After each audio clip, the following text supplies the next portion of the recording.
नमस्कार, आप देख रहे हैं प्राइम न्यूज का डिजिटल प्लेटफॉर्म। मैं हूं आपके साथ प्रियंका। और अभी करीब 7 बजे चर्चा हुई थी और जेडीयू से और उसके साथ साथ बीजेपी से कई गेस्ट हमारे साथ जुड़े थे और उसमें सीधे सीधे सवाल यही था कि भाई ये बताइए कि संख्या बल में जो बीजेपी है वो ज्यादा है, विधायकों की संख्या बीजेपी के पास ज्यादा है। और देखा जाए तो चाहे आप ये कह लीजिए पसंद के तौर पे कह लीजिए या फिर ये कह लीजिए कि राज्यों में जिस तरीके से बीजेपी की इस वक्त सरकारें हैं उस बाबत नंबर बीजेपी के सबसे ज्यादा हैं। तो लोगों की पसंद भी है। बिहार के अंदर विधायकों की संख्या भी बीजेपी के पास ज्यादा है और राम मंदिर बनने के बाद तो वैसे भी लोकप्रिय हो गई है बीजेपी सभी लोगों के बीच में। और बिहार में भी अगर देखा जाए तो मजबूत स्थिति में है बीजेपी।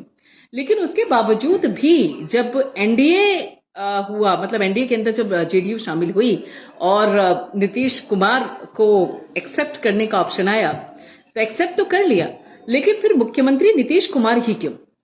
मतलब आपके पास अच्छा खासा संख्या बल है, आप चाहें तो डिप्टी सीएम के तौर पे ही संतोष क्यों करें? मतलब 2 डिप्टी सीएम चाहे ठीक है आपने बनाए और वहां पर आपने संतोष कर लिया, ऐसा क्यों? नीतीश कुमार ही मुख्यमंत्री के तौर पर बीजेपी की पसंद, मजबूरी, चॉइस जो चाहिए वो कहिए, लेकिन नीतीश कुमार ही क्यों? ये सवाल था। हालांकि उस पर बहुत घुमा फिरा हुआ जवाब आया, लेकिन हकीकत अगर हम देखें तो इसकी बहुत गहरी है। पहली तो ये कि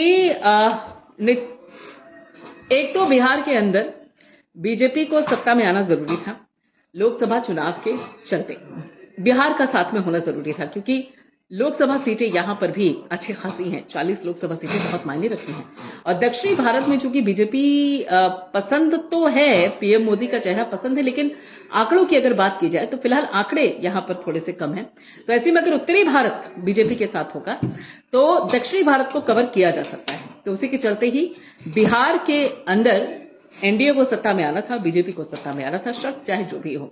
और शर्त चूंकि नीतीश कुमार में रखी भी कि मुख्यमंत्री हम ही बनेंगे, तो बीजेपी ने कहा ठीक है, मंजूर कर लेते हैं कि मुख्यमंत्री आप ही रहिए। और मजबूरी यहां पर नीतीश कुमार की भी रही कि भाई एंटी इनकम्बेंसी की थोड़ी बहुत हवा थी आरजेडी के साथ, तो उस बाबत जब बीजेपी का सहारा मिल जाएगा तो आगे आने वाला चुनाव, विधानसभा चुनाव जो है उसमें भी थोड़ी सी जो छवि है वो भी बेहतर होगी सरकार की, और उसके साथ साथ विधानसभा चुनाव में भी फायदा मिलेगा अगर लोकसभा चुनाव में बीजेपी जीत जाती है तो। लेकिन दूसरी चीज ये है कि जो सबसे अहम आंकड़ा माना जा रहा है वो ये माना जा रहा है कि वोट को शिफ्ट करवाने में माहिर है नीतीश कुमार। जी हाँ, ये कहा जा रहा है कि जो वोट शिफ्टिंग की जो ताकत है नीतीश कुमार के अंदर, वो बिहार में किसी और सियासी दल के पास इतनी नहीं है। तो वोट को शिफ्ट करवाने में जो नीतीश कुमार है वो माहिर है, और यही कारण है जिसके चलते नीतीश कुमार जो है वो बीजेपी की मजबूरी है इस लोकसभा चुनाव में।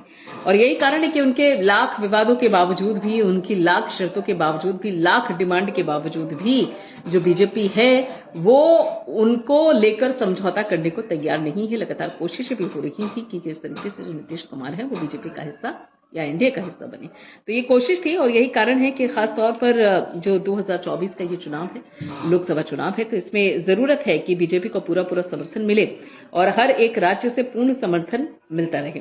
तो ऐसे में खासतौर पर अगर देखा जाए तो बीजेपी और आरजेडी में हो रहती असल मुकाबला इन्हीं दोनों के बीच में होता है। तो आरजेडी को टक्कर देने के लिए नीतीश कुमार का एनडीए में होना बहुत जरूरी था, क्योंकि एक बड़ा वोट बैंक है, एक बड़ा वर्ग है जिसको एनडीए में ट्रांसफर करवाने में, जिसको एनडीए में शिफ्ट करवाने में नीतीश कुमार एक बड़ी भूमिका अदा कर सकते हैं।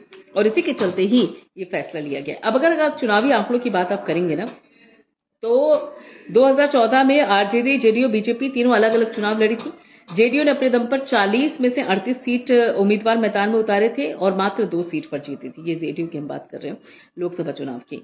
और नालंदा और पुड़िया की 19 के लोकसभा चुनाव में जेडीयू ने बीजेपी के साथ मिलकर चुनाव लड़ा था, 16 सीटें जीती थी, जबकि बीजेपी को 17 सीटों पर जीत मिली थी, एलजेपी को 6 सीटें मिली थी।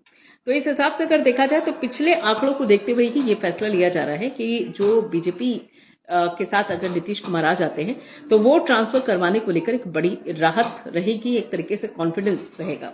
लेकिन अगर देखा जाए तो आसान नहीं है यहाँ पर बीजेपी के लिए सभी घटक दलों को संभालना, क्योंकि एक तरफ आपके पास एलजेपी भी है, उपेंद्र कुशवाहा भी हैं, दूसरी तरफ पशुपतिनाथ भी हैं। इन सभी को संभाल कर रखना, इन सभी के बीच में 40 लोकसभा सीटों को डिस्ट्रीब्यूट करना, ये एक बड़ी चुनौती रहने वाली है बीजेपी के सामने।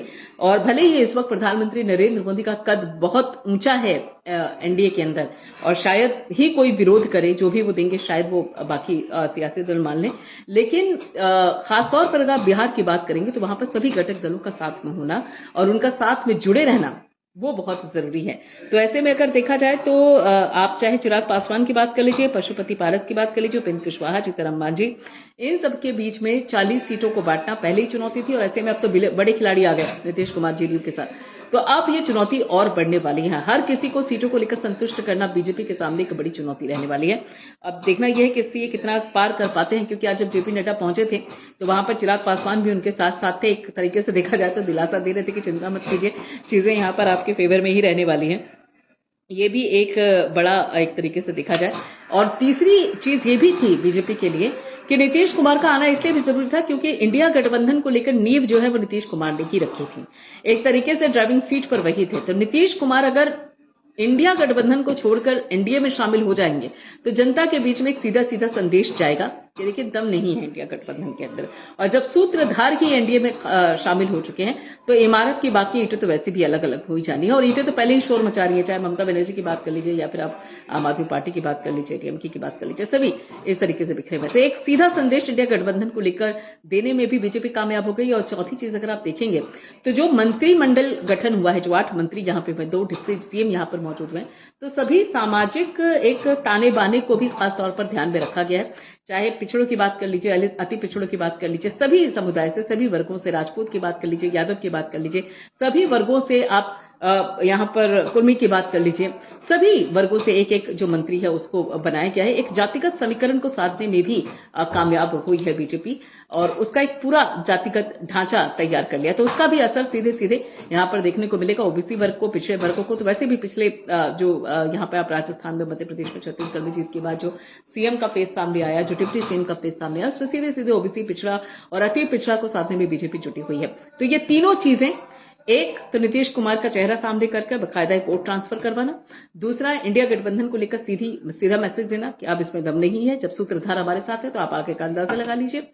तीसरा ये भी मैसेज है कि देखिए गठबंधन की जब सरकार रहती है तो बिहार के जरिए सीधे सीधे संदेश दे दिया कि ऐसे ही पाला बदलता रहता है, तो आप गठबंधन को नहीं पूर्ण बहुमत के साथ बीजेपी को मौका दीजिए लोकसभा चुनाव में। तो एक तरीके से गठबंधन को लेकर जो छवि होती है वो भी बीजेपी ने यहाँ पे दे डाला है। दूसरी अगर देखा जाए तो खास तौर पर 40 लोकसभा सीटों को लेकर अब किस तरीके से आगे बढ़ेगी, तो ये साफ संदेश यहाँ पर बीजेपी ने दिया हुआ है। फिलहाल इतना ही, बाकी खबरों के लिए आप जुड़े रहिए प्राइम न्यूज़।